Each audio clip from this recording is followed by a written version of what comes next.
ছাত্রলীগের নেতা তিনি দেশের প্রধান উপদেষ্টাকে হত্যা করার জন্য পরিকল্পনা করেছেন।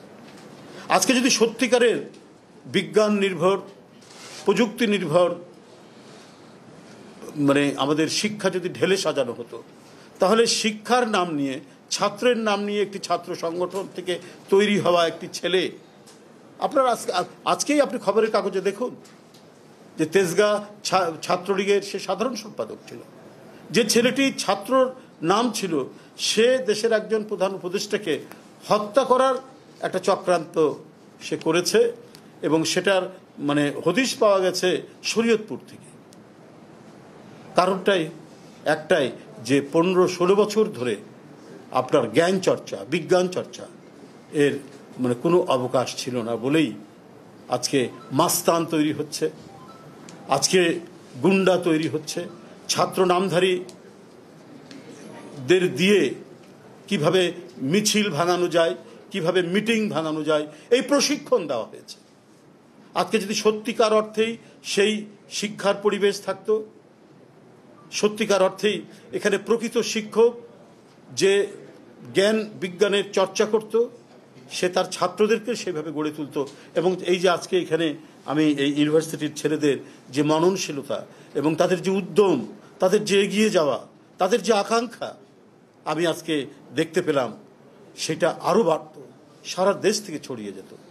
আমরা দেখছি যে চট্টগ্রাম জেলার একটি প্রত্যন্ত অঞ্চলে, সেখানে নদী পার হয়ে, ধান ক্ষেত পার হয়ে এবং বন্যায় ডুবে থাকা ধান ক্ষেত পার হয়ে একটি বাসায় গেলাম। সেখানে দেখি ওই টিনের ঘরের মধ্যে সে একটা ল্যাবরেটরি বানিয়ে সে ড্রোন বানাচ্ছে।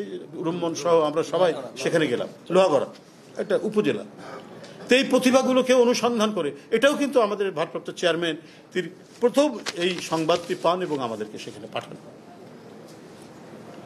তো আমার বিশ্বাস যে আজকে আমরা যদি সত্যিকার অর্থেই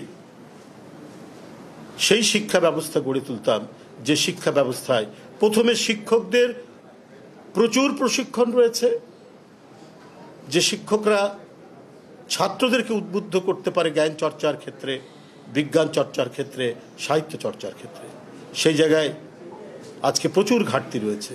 আজকে প্রশিক্ষণের সুযোগ সেখানে সৃষ্টি হয় না, শুধু লোক দেখানো কিছু কাজ করা হয়েছে। কিন্তু যে ফাউন্ডেশন, যে ভিত্তি, আমার 5তলা 10তলা বাড়ি বা একটি দেশের যে একটা 10তলা বিল্ডিং, সেখানে